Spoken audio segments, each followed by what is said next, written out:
Help!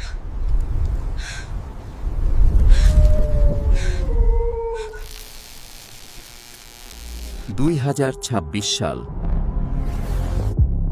মানুষ পৌঁছে যাচ্ছে কৃত্রিম বুদ্ধিমত্তার যুগে।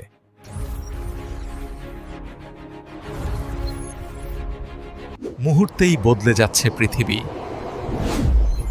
কিন্তু সভ্যতার এই অগ্রগতির মাঝেও অন্ধকারে জন্ম নিচ্ছে এক নিষ্ঠুর অপরাধ, ধর্ষণ। প্রতিদিন খবর খুললেই দেখা যায় কোথাও শিশু, কোথাও নারী, কোথাও অসহায় একজন মানুষ নির্যাতনের শিকার। ইসলাম শুধু অপরাধকে ঘৃণা করেনি, ইসলাম ধর্ষণের বিরুদ্ধে দিয়েছে কঠোরতম সতর্কবার্তা, কারণ ইসলাম নারীর সম্মানকে ইবাদতের মতো মর্যাদা দিয়েছে।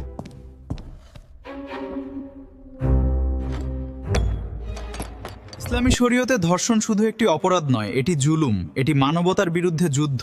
যদি কেউ জোরপূর্বক একজন নারীর সম্মান নষ্ট করে, তবে তার জন্য রয়েছে কঠিন শাস্তি।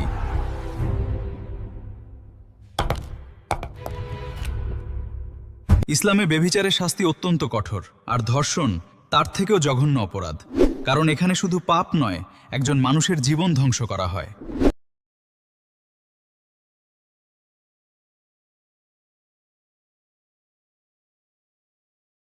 ইসলামের উদ্দেশ্য প্রতিশোধ নয়, সমাজকে নিরাপদ করা, যাতে কোনো নারী ভয়ে কাঁপতে না হয়, কোনো শিশু আতঙ্কে বড় না হয়। আজ আমাদের প্রশ্ন করতে হবে, আমরা কি অপরাধীর পক্ষ নেব, নাকি নির্যাতিত মানুষের পাশে দাঁড়াবো?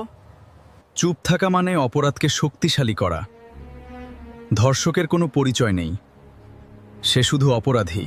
ন্যায় বিচার চাই, নিরাপদ সমাজ চাই, কারণ ইসলাম শিখিয়েছে অত্যাচারের বিরুদ্ধে দাঁড়ানোই ঈমানের অংশ।